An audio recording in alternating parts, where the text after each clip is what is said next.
My Last Day is a short anime film about Jesus of Nazareth, told from the perspective of one of the bandits who was crucified with him. The short anime was directed by Berserk, the same guy who directed Mulan, and animated by Studio 4 Degrees Celsius, which animated Berserk, and the animated film itself was commissioned by the Jesus Film Project. Now on to the story itself. The film begins with a prisoner watching Jesus getting flogged by Roman soldiers in Pilate's courtyard. The prisoner then starts recalling Jesus' teaching in the Jewish temple, in which he said the famous words, "Give to Caesar the things that are Caesar's, and to God the things that are God's." The prisoner, who remains unnamed for the rest of the film, is then shown with this horrified look in his eyes, as he remembers the reason he is in prison in the first place. He is shown attacking a man in an alley and basically robbing him of his money, but the robbery goes wrong as the man tries to resist and is unfortunately stabbed to his death in the process.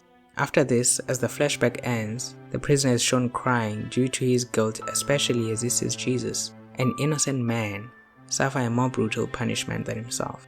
Jesus is then dragged off away from the courtyard to the crucifixion site. On the way there, the crowd scream and shout for Jesus to be crucified.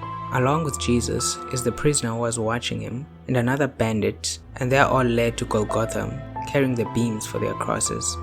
Jesus has the iconic crown of thorns, which is definitely less than $3 million. No shade to Kendrick, by the way. But as he keeps stumbling on the way there, one of the bystanders is forced to carry his beam for him.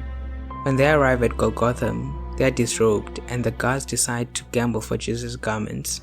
The anime then shows the brutal scenes of nails being driven through their wrists as they scream in agony. I like how the short film doesn't shy away from showing these gruesome scenes. The three men are then hanged and nails are driven through their feet.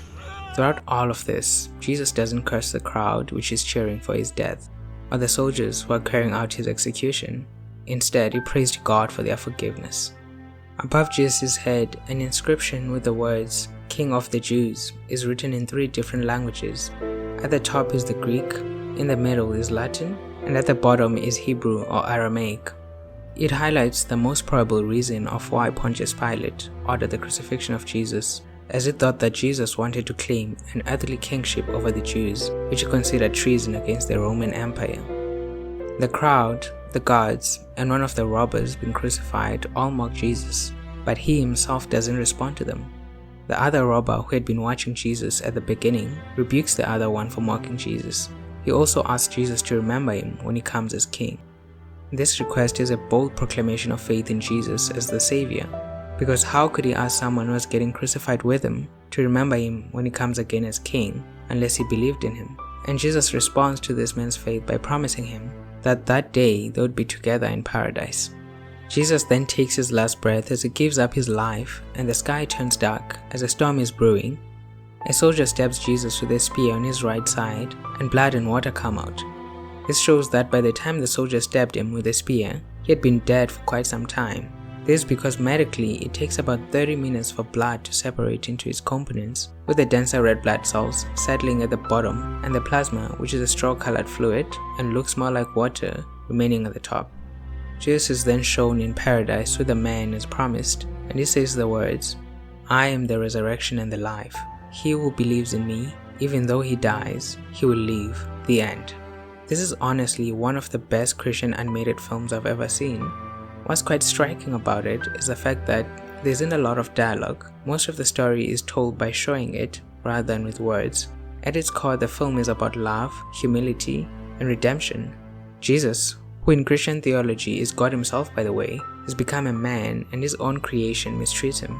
Even though he has the power to end everything, he doesn't because he has decided to humble himself to save humanity from destruction. If that's not a demonstration of love and humility, then I don't know what is. The story is also about redemption. Since this story is told from the perspective of the bandit who was crucified with Jesus, we get to see him change from being a criminal, only concerned about money with no concern for human life, to being someone who feels remorse for his actions. But it doesn't stop there. He then chooses to place his faith in the only one who can save him from himself, because remorse does not bring about change in and of itself.